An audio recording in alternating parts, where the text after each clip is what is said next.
I think that the best way to do these videos is to talk about some logistical things and then alternate those logistical things with some principles of the heart, right? And of actually raising children. So today I want to talk about this idea of connectedness. I think a lot about this, and I've thought about it for years.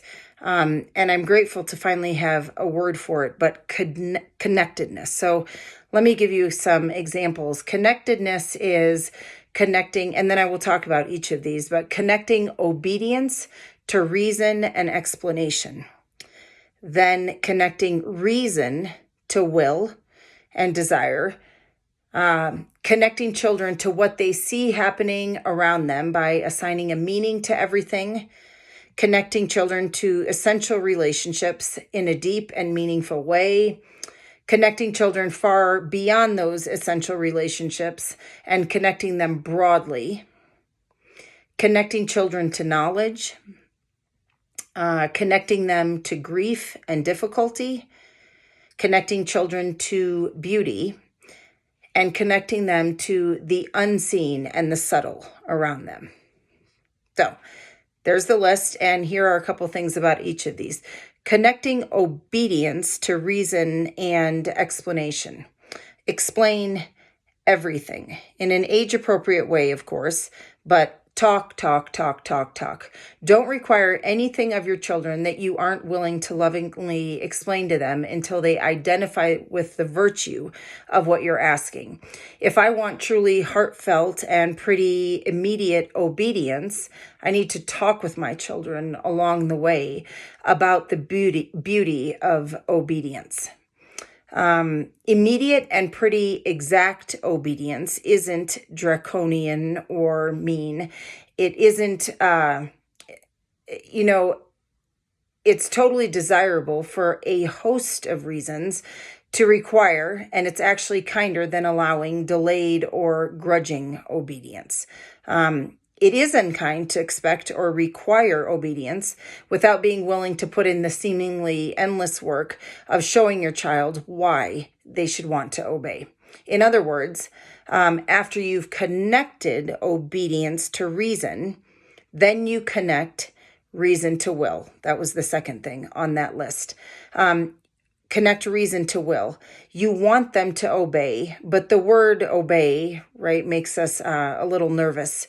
I alluded to that. We may worry that we will have to be punitive or legalistic or parent in some other nasty way to get our children, to force our children into obedience. This is completely untrue, and it's actually a devastating distortion of what true obedience is.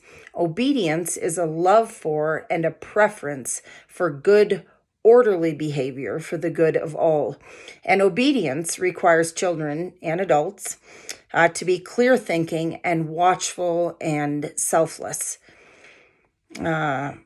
Obedience requires children, all of these things are life-giving and actually life-saving qualities that we desperately need to cultivate in our children. So connect reason to will by making obedience attractive, because it is. Something a lot of people have asked about, and then I ask myself about every single day, picky eating. So picky eating versus adventurous eating is an excellent example of the necessity to connect obedience to reason and then reason to will. And in a separate video, I can talk about this and explain why eating is about so much more than actually just eating food. So the third thing on that list, connect children to what they see happening around them by assigning a meaning to everything. You should talk about everything with your children, and you should talk about it with purpose. Your children are watching everything, and they're wondering about everything that they're seeing, and what doesn't come up is extremely important. So we know that what does come up, what they ask about, is important, but sometimes I lose sight of the fact that what isn't coming up is extremely important and significant. So address everything they're seeing. You want to address it before someone else does, and you want to make sure you assign the correct meaning to it before your children incorrectly assume something or form an idea that's born out of confusion. Okay, fourth thing, connect your children to their essential relationships in a deep and meaningful way. So this is talking about siblings and their parents, their essential relationships. Don't let your children just live with and tolerate their siblings. See to it that they prize these relationships and love their siblings, not just in duty, but in delight. It's hard.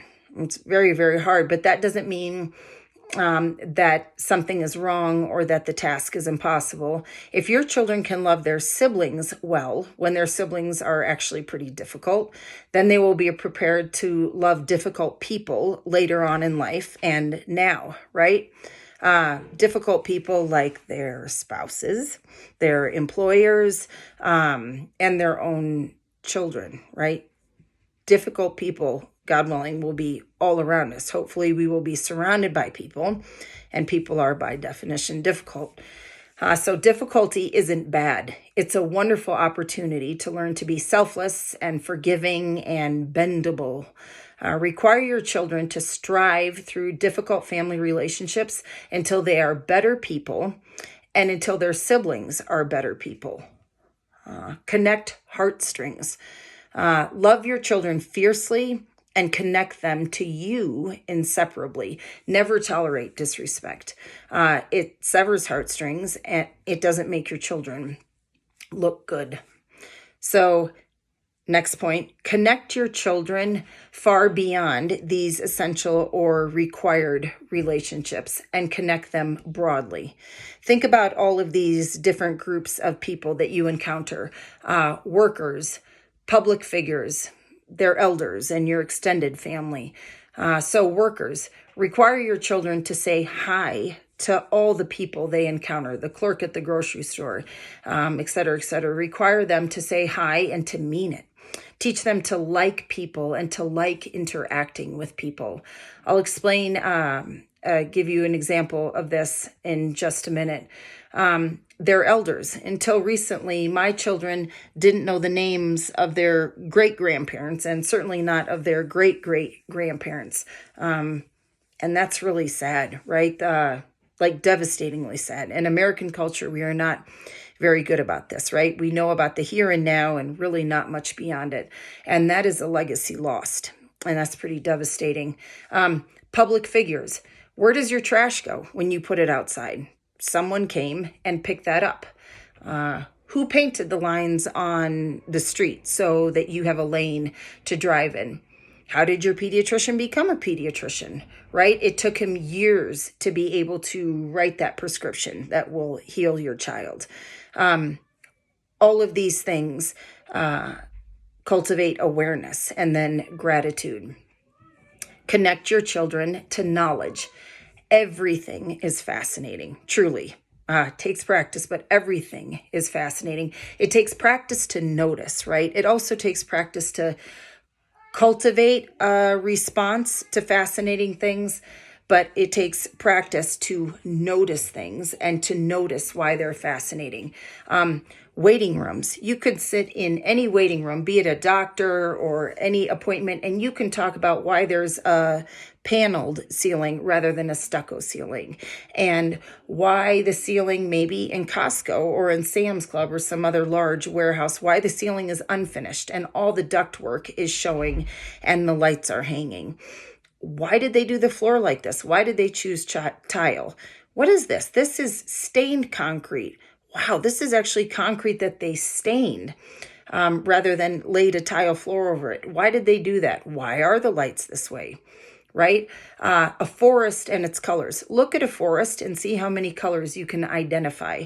And not only that, you get to green. How many different greens are there? There's light green, there's dark green, there's bright green. Why are the greens different? The shapes of pebbles and their colors. You can find, like the ground covering in many parking lots and stuff. where they have loose pebbles, you can find every variation of color of the rainbow in those tiny pebbles: red, orange, yellow, green, brown, and purple. Talk about the shapes of rocks. Where did these rocks come from? Why are they smooth? Why are others jagged? And then there's the actual academia, right? Grammar. I rolled my eyes at grammar and hated it all in my throughout my elementary years. Now that I'm teaching it, I see it, right? I see the puzzle pieces of it, and the large puzzle that it is. And that's beyond even the grammar and the parts of speech. What I teach my children, this is fascinating. Like, language actually fits together in a predictable pattern and has rules. That's fascinating. Mathematics. My oldest son, Shan, we repeated algebra. We did it all over because he was struggling and he was missing the beauty of math. And I wanted him to see that numbers work together in a predictable, systematic way. Right? History. Study history for like a million different reasons.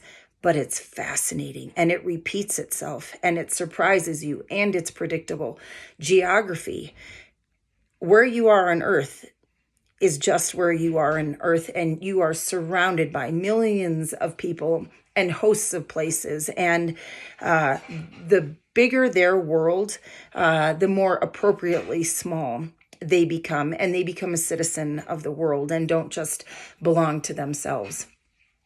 Connect them to their creator.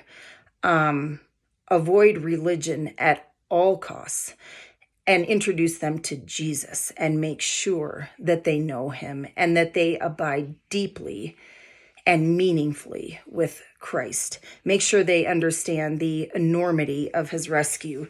My tattoo is my mom's handwriting, and of course you can't see it, but it says the enormity of his rescue. And that's what my mom handed me, is the enormity of the rescue of Christ. And then the one on my forearm says, on the inside of my forearm says, you are our creator, our redeemer, our most precious friend. And that's my mom's handwriting. And I found it after she died in a notebook. And there is your theology right there. Connect them with their creator, who loves them more deeply than you will ever be able to explain. Connect them to grief and to difficulty under your protection, and of course, age appropriately, but your children can handle so much more than you think that they can. Under your protection, let your children see hard things. Let them experience the grief of others. Broaden their shoulders by allowing them to bear others' difficulties. It's hard, but remember that hard is good. Make your children do difficult things. Stretch them. Assume their strength by asking them to do hard things and then expecting it to be done. And you will equip them. You come alongside them and you equip them, but assume their strength. How insulting, actually, when you unpack it, to never require much of your children and to dumb them down with simple things and with mediocrity. You assume their strength and require them to bear weight, their own and the weight of others.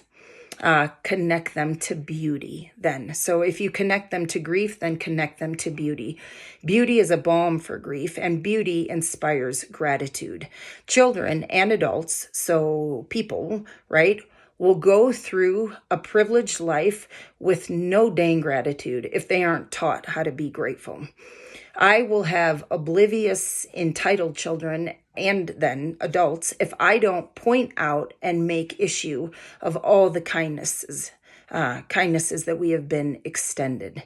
You have to point them out, and then you have to explain why they matter, and then you have to define what the appropriate response should be.